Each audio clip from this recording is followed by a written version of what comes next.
Bien, continuando con los videos tutoriales, en esta oportunidad les explicaré en qué consiste el quinto estado financiero, que titula Notas a los estados financieros. Como su nombre dice, son notas aclaratorias o adicionales a los estados financieros, que para ello les invito a que puedan repasar o revisar lo que está explicado en el texto correspondiente, ¿sí? Entonces, tomando en cuenta el ejemplo anterior, por ejemplo, va a haber un ejemplito de notas a los estados financieros, y a lo que me voy directamente es lo siguiente. Las notas a los estados financieros son descripciones narrativas, es decir, son explicaciones escritas, como su nombre dice, narrativas, detalladas, donde se ha de hablar prácticamente de qué tipo de negocio o empresa es a la que pertenece estos estados financieros, a qué se dedica la empresa, qué registros legales tiene la empresa, qué tipo de sociedad es la empresa, si es unipersonal o es constituida en sociedad, quiénes son sus propietarios de la empresa.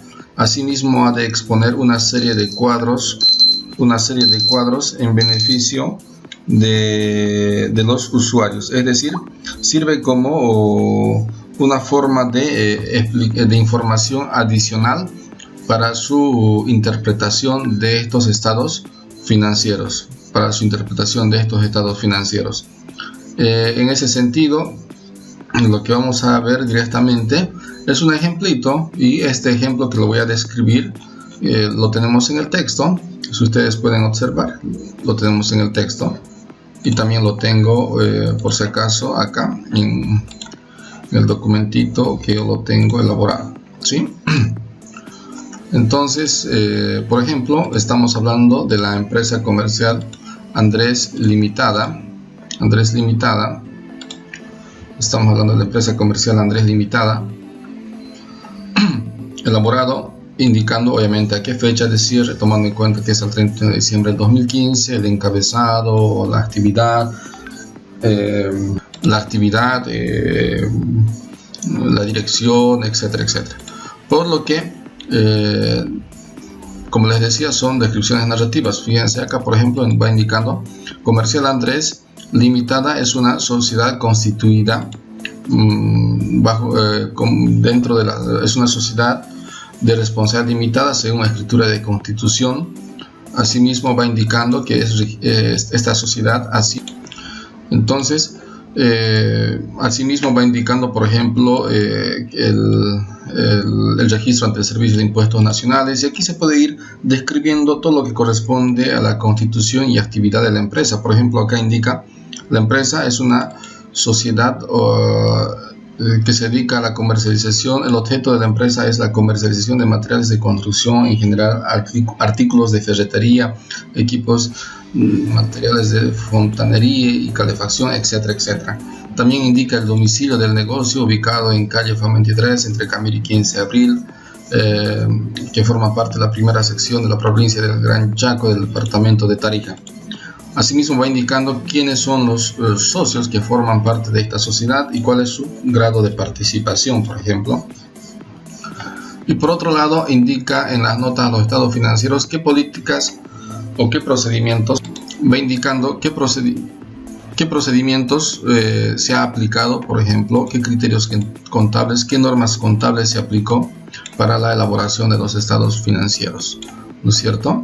Y como modelo, repito, lo tienen ustedes en el texto. Toda esta explicación está describiendo claramente, ¿sí?, qué bases se toman en cuenta para la preparación de estados financieros, qué normativas, qué resoluciones, qué tipo de plan de cuentas se utiliza, qué criterios de evaluación para las partidas en moneda extranjera, qué criterios se utiliza para las cuentas del exigible, para los inventarios, para anticipos, activos diferidos, activos fijos, su depreciación. Va indicando qué método de depreciación se va utilizando, qué criterios se utiliza con la inversión en otros activos, en el pasivo corriente, pasivo no corriente, en el patrimonio, qué cuentas se utiliza para su ajuste, su actualización, qué criterios se aplican en la reserva legal, en los resultados, en las cuentas de ingresos y gastos. Entonces, todo esto obviamente basándonos en la normativa, que son las normas contables que se les explicó en un tema anterior a los ajustes contables que está descrito en el texto. Y por último, como bien decía, es una explicación narrativa y también cuadros monetarios, es decir, va explicando, por ejemplo, la composición de las cuentas que forman parte de cada rubro, el disponible, por ejemplo, a la fecha 31 de diciembre del 2015. Y lo que es importante, debe existir un cruce de información o correferenciación. Por ejemplo, acá tenemos la nota de contabilidad número 3. Por lo tanto, estoy indicando que según nota de contabilidad número 3, el activo disponible está compuesto al 31 de diciembre de 2015 con estos datos, con un total de 160.000. Por lo tanto, en el balance general tendré que indicar, por ejemplo, si ustedes observan acá, notas, indicaré que el disponible está dentro de la nota de contabilidad número 3. Lo mismo pasa acá, por ejemplo, con las cuentas por cobrar o activo exigible, que es la nota de contabilidad número 4. Entonces me voy a las notas, a los estados financieros, busco la cuenta activo exigible y dice la composición de las cuentas que pertenecen a este rubro al 31 de diciembre del 2015 es la siguiente. Entonces, por ejemplo, acá tenemos un saldo de cuentas por cobrar, si observan, de 7.500, y estoy detallando acá de quiénes tiene la empresa cuentas por cobrar. Por ejemplo, tiene de José Reynoso Bustamante, de Margarita Gutiérrez, por ejemplo, 5.000 y 2.500 hace un total de 7.500. Y si observo eso, por ejemplo, al 31 de diciembre tendría que existir ese mismo saldo, ¿no es cierto? ¿Sí? A ver, acabo de verificar. Entonces, como les decía, por ejemplo, aquí cuentas por cobrar al 31 de diciembre, bolivianos 10.000. Entonces, en el balance general, la nota número 4, existe ese mismo saldo de 10.000, por ejemplo. Y así vamos explicando, por ejemplo, con las notas, por ejemplo, acá. Por ejemplo, la nota de contabilidad número 7 dice que representa lo que es el activo no corriente o el activo fijo tangible y nos va describiendo muebles y enseres, etcétera, etcétera.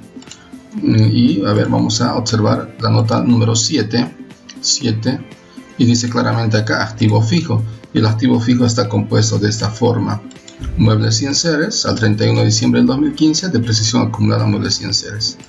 En fin, algo que también no les expliqué es que, por ejemplo, tenemos aquí los saldos del balance al 31 de diciembre del 2014, que significa que solamente son datos comparativos para poder interpretar y conocer cuáles eran los saldos de la gestión anterior y cuáles son los saldos de la gestión presente a la que se está emitiendo los estados financieros. Y así para cada rubro, para el pasivo, patrimonio, por ejemplo, si observamos, también el pasivo y patrimonio tendría que existir sus notas. Pasivo corriente, nota 9, patrimonio, nota 10. Entonces observamos las notas, por ejemplo, patrimonio, nota 10, y saldos de la anterior gestión y saldos al 31 de diciembre del 2015. Asimismo, la nota de contabilidad número 11 va hablando sobre las utilidades de las empresas, las normativas, aspectos tributarios, contingencias, si es que se presentó algo que realmente es importante para tomar en cuenta, y hechos posteriores. ¿Qué significa? Si bien es cierto, la empresa cierra sus estados financieros al 31 de diciembre del 2015, el proceso de elaboración de estos estados financieros puede demorar, es decir, puede ser que sea en el mes de enero del 2016, febrero o marzo. Y nuestro ejemplo, por ejemplo, dice: entre la fecha de cierre 31 de diciembre del 2015 y la fecha de emisión, que es el 25 de abril del 2016, no se encontraron aspectos relevantes que pudieran incidir sobre la situación financiera de la empresa. En otras palabras, si es que existiera algún hecho relevante de esta fecha hasta antes de la emisión, debemos de hacer conocer en las notas a los estados financieros. Como también dice la normativa actual, se debe explicar también si en caso que la entidad o el negocio esté en condiciones o con esas proyecciones o con esos indicios de que posiblemente llegue a cerrarse o quebrar, también hacer conocer en las notas a los estados financieros. En resumen, las notas a los estados financieros nos explica, en otras palabras, datos que quizás no existen, por ejemplo, en los anteriores estados financieros, y nos ayuda para la interpretación y el conocimiento de la empresa o el negocio a quien pertenece estos estados financieros. De todas maneras, todos estos estados financieros se encuentran impresos en el texto adjunto a estos videos tutoriales para que ustedes lo puedan revisar con más calma, analizar y estudiarlo. Así que es un gusto compartir toda esta información con todos ustedes.